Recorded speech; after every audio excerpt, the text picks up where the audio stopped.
Brad, it's a pleasure to have you here. We were just watching you sit in the stands, and we're trying to talk about, for players who stick around in Boston for a few years and learn the system, what is a Brad Stevens-like player? Everybody's different. They have different skills. But what would, in essence, be some qualities that they need to have to do well and thrive for several years in a row under your system? Well, I don't think our system is not going to be based on anything more than just trying to play to our players' strengths and trying to figure out how we can ride those guys, because those, we've got really talented players. We've had really talented players before them, and we've been fortunate enough to get a chance to coach them. So it's not has nothing to do with a system that you're fitting people to. It's more about how you can fit yourself to them.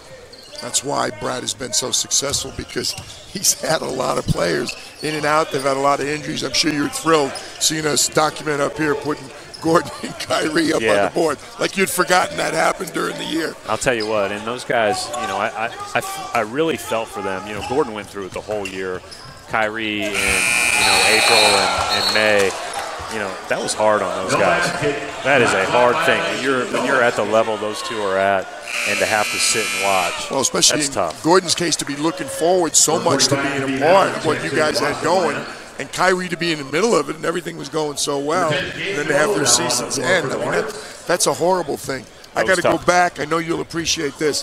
I thought when we documented that it was a JP technical, that was a shock for a former Butler coach to see a Xavier player get a technical foul. It's not all that amazing? Bad. Yeah, we don't mind seeing Xavier get technical fouls. In fact, we encourage it at Hinkle Fieldhouse. Alex Barlow, one of your former players, is with Maine, and also now will be working with Robert Williams. What is going to be his charge?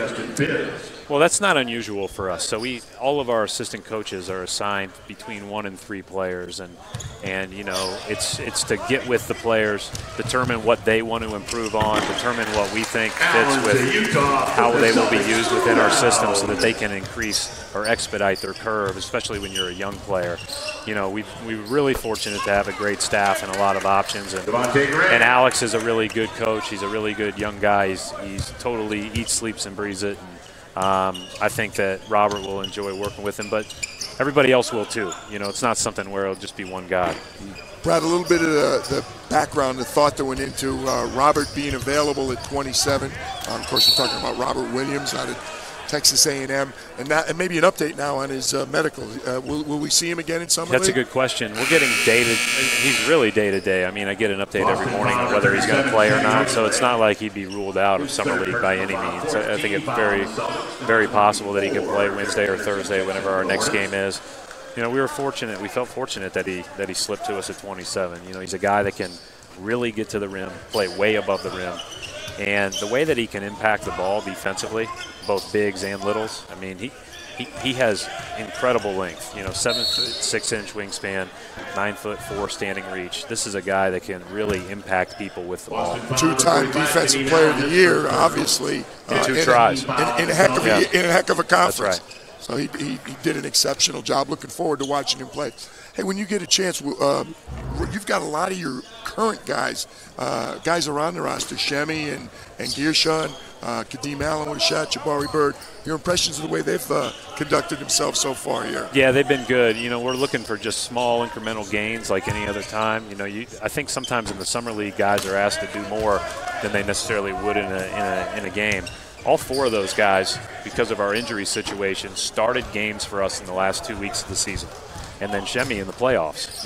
And so this is a good opportunity for them to continue being on the right track. And they all work. They're all really good teammates. They're all really good guys.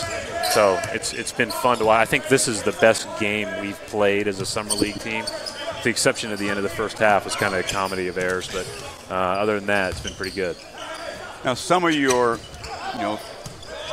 third-line players ended up playing because of the injuries. You're getting Hayward back. You're getting Irving back. You're getting Brown to develop. You're getting Tatum to continue to develop. How does that work? I mean, there are enough minutes for all those guys. How does that work for you? Well, yeah, you can only play 5 at a time. So, like, at the end of the day, I think our guys understand that. We have a chance to have a good team, and we have a chance to have a team back that experienced a lot, and hopefully gained a lot from that experience. And you know, the most important thing when you step on a court and put a Celtics uniform on is you're trying to win that game. And that's what we all have to do. We all have to add value to that.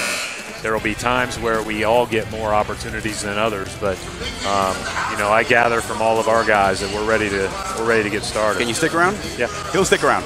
Super.